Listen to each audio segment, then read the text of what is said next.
कृष्णा।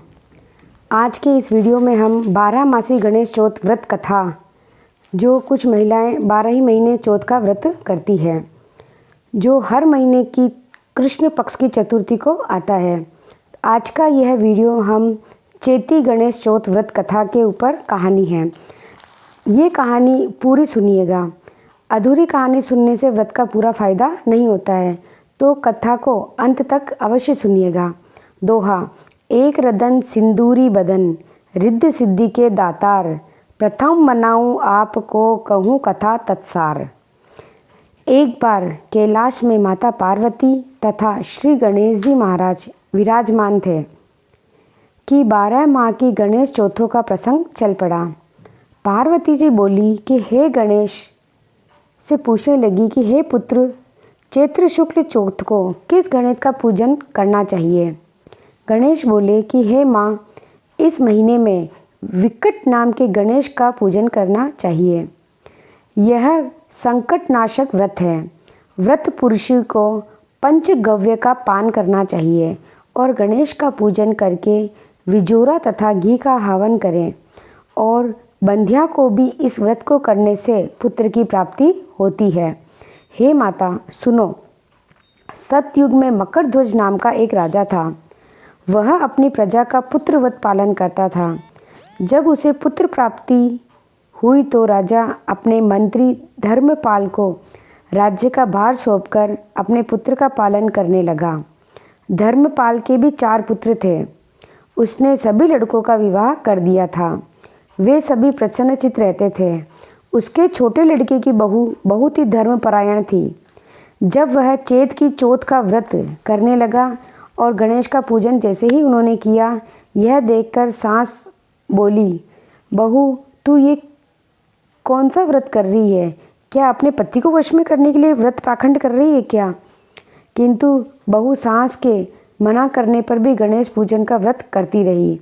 तो सास बोली, दुष्टा, ये सब नाटक बंद कर, अन्यथा मैं तुझे मारूंगी। तब वह बोली कि माताजी, मैं संकटनाशक श्री गणेश चौथ का व्रत कर रही हूँ। यह सुनकर सास को बहुत गुस्सा आया और वह अपने छोटे बेटे से बोली कि बेटा, तेरी पत्नी बहुत जादू टोने करती है। हम नहीं जानते कि कौन है गणेश और व्रत क्या है और क्या फल देता है। यह मेरे मना करने पर भी इस व्रत को कर रही है। तुम इसकी खूब पिटाई करो।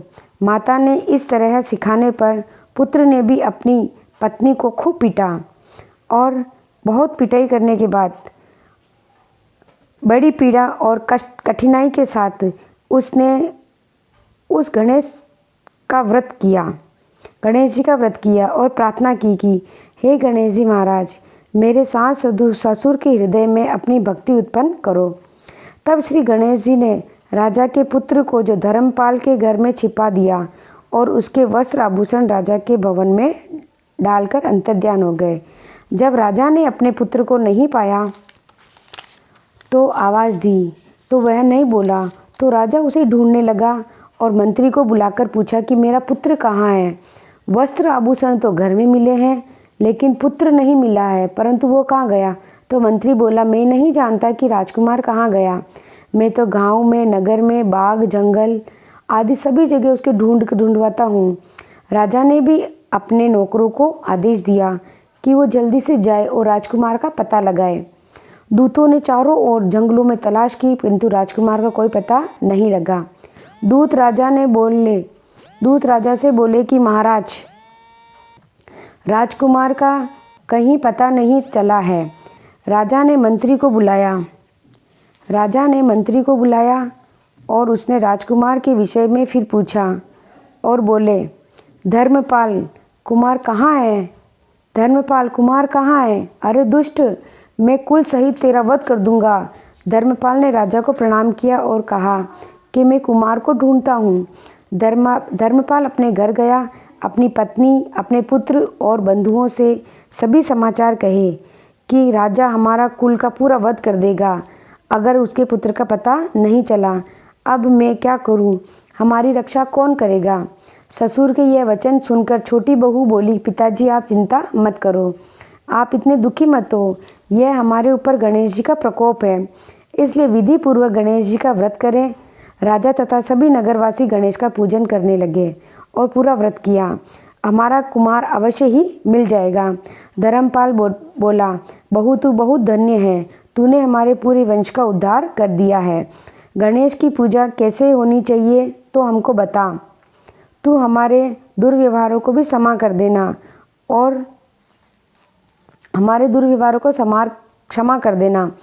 और थोड़ी ही देर में उनको कुमार मिल गया। अब सभी कष्ट नाशिनी चौथ का व्रत करने लगे। उनके परिवार के सभी लोग चतुर्थी का व्रत करने लगे। राजा ने भी प्रजा के साथ गणेश जी का व्रत किया। इससे गणेश जी प्रसन्न हुए और सब लोगों को देखते ही देखते, है ना, और राजा का बेटा कुमार वहाँ पर प्रकट हो गया। नगर निवासी तथा राजा अत्यंत आश्चर्य और प्रसन्नतापूर्वक को प्राप्त हुए। श्री गणेश जी बोले, हे माता, इस लोक तथा सभी लोकों में सबसे बढ़कर अन्य कोई व्रत नहीं है। इसी कथा को युधिष्ठिर ने कृष्ण से सुना था और इसी चैत्र कृष्ण चौथ का व्रत करके अपने खोए हुए राज्य को प्राप्त किया था। इति श्री चैती गणेश चौथ व्रत कथा समाप्तम। बोलो गणेश जी महाराज की जय।